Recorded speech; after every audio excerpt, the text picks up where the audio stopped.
morning students. In this video you are going to learn about the potable water. So potable water, imagine you are swimming in the sea and by accident you swallow some seawater. So how can you feel? So you probably feel like vomiting or irritating sensation. So the sensation of feeling nerves is because of lot of saline salt in the water. So every liter of sea water contains 35 gram of dissolved salt. Okay, every liter of sea water contains 35 gram of dissolved salt. So most commonly known as sodium chloride. Such water is called saline water. If the water contains sodium chloride means those water is called saline water. So it is not suitable for drinking and is said to be non-potable water. They contain salt means that water is called non-potable water. So the water suitable for drinking is called potable water. What is meant by potable water? Water is suitable for drinking purpose. It is called potable water. So every liter of potable water contains 1 to 2 gram of dissolved salt only, mainly common salt. Okay. So addition to some common salt, small amount of calcium, magnesium, potassium, copper, zinc. So the mineral in water gives certain taste. So in addition, these minerals are useful to our body metabolism. So potable water contains dissolved gases. So salinity of water is more in Dead Sea. It is actually a salt lake as it has a single source of water and is not connected to the ocean. So it's landlocked and this causes the water to evaporate. So this has led to steady increase the degree of salinity. So now the salinity is so high such that the marine life cannot survive in it. So this is why it is called Dead Sea. So salinity of water, that means have more amount of salt present in this water. Actually a salt lake as it has a single source of water, okay, not connected to the ocean. So the flow of water does not have in Dead Sea. Okay, so the amount of salt is maintained. So increase the salinity in this water. So that's why no marine life cannot survive. So that's why they are called Dead Sea.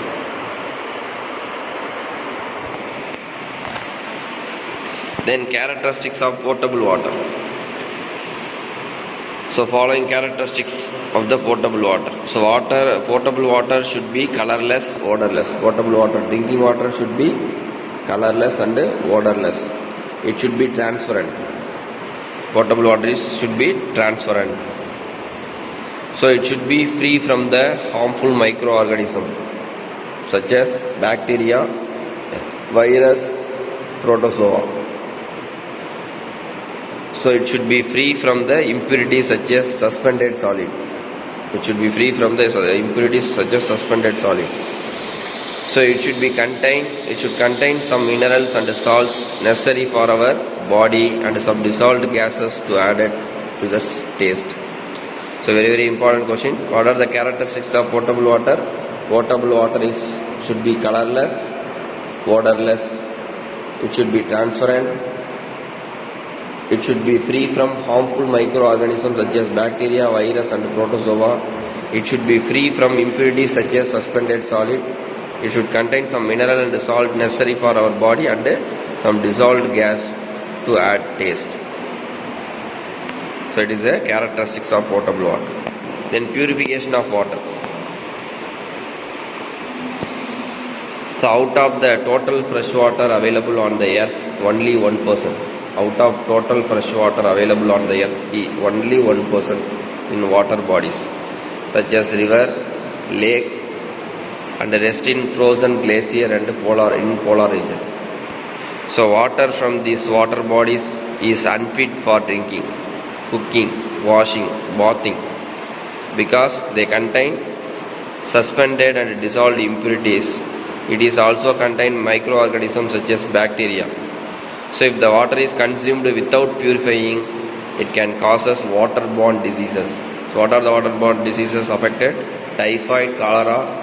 Therefore the water should be treated and purified before it reach out home. So conventional water treatment plant, water is subjected to different process for purification. So this process is discussed here. So first stage is sedimentation. So water from the lake or river is collected in the large sedimentation tank. There it is allowed to stand undisturbed. Okay. So the suspended impurities settle down at the bottom of the tank. So the water is collected from river and lakes into the large sedimentation tank. So they are allowed to stand undisturbed for many hours, okay, few days. So the impurities are settled down at the bottom of the tank. Sometimes the chemical substance such as potash alum is added to water. We have to add the potash alum. So this substance to speed up the process of sedimentation. The process is called loading. So the particle of potash alum combine with the suspended impurities and make them settle down at faster rate. So chemical substance is added such as potash alum is added to the water. It speed up the process of sedimentation. So this process is called loading. The particle of potash alum combine with the suspended impurities and settle down at the bottom in faster rate. The second stage is filtration. So water from the sedimentation tank is then pumped to the filtration tank. So from the water from the sedimentation tank, then they goes into filtration tank. The filtration tank contain filter bed made up of gravel. The bed is made up of gravel, sand, and pebbles. The activated charcoal and concrete.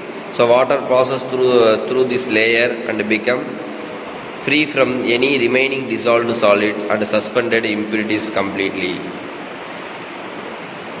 So if they have some dissolved solid, means those dissolved solids is completely filtered through these layers: gravel, sand layer, pebbles layer, activated charcoal and concrete. They filtered off. Then the filtered waters then goes into sterilization. The next process is sterilization. So treated with chemically to remove the remaining germs and bacteria. This process is called sterilization. Filtered water treated with chemically to remove the germs and bacteria is called sterilization. So the chemicals that are used in this process are chlorine and ozone. The chemicals that are used in the process are chlorine or ozone to kill the bacteria and germs. So water from the filtration tank is pumped into the chlorinated tank, filtered tank to chlorinated tank. When the chlorine is added and remove the harmful bacteria and other germs, the process adding of chlorine adequate amount to water is called chlorination. So ozonization is the process which water is treated with ozone gas kill the germs present in it. Ozonation is the process which water is treated with ozone gas to kill the germs present in it. So sterilization of water can also be done by exposing air or sunlight. So oxygen from the air and sunlight destroy the germs present in the water. So aeration is process in which the air under the pressure is blown into the filtered water. So this is also help to kill the germs. Then hardness of water. So we use soap and detergent to wash cloth. So they form lather. That means foams with the water that quickens the process of removal of dirt from the cloth. We use soap and detergent to wash the cloth. They form lather with water and quickness the process of removal of dirt from the cloth. So water contains a number of dissolved salt and mineral. When the salt is present is very small quantity in water, it is called soft water. The water, soap or detergents form lather easily. Sometimes the mineral and salt are present in water in such a large quantity. The soap and detergent form the thick precipitate is called scum instead of foaming lather. This makes the removal of dirt further difficult.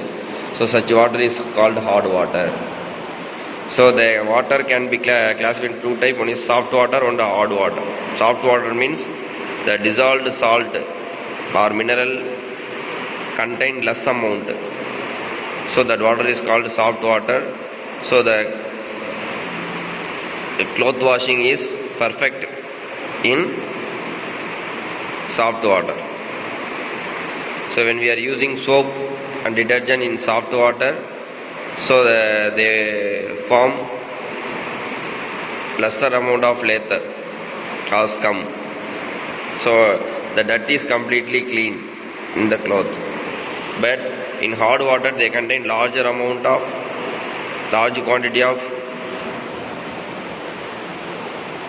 dissolved salt and mineral.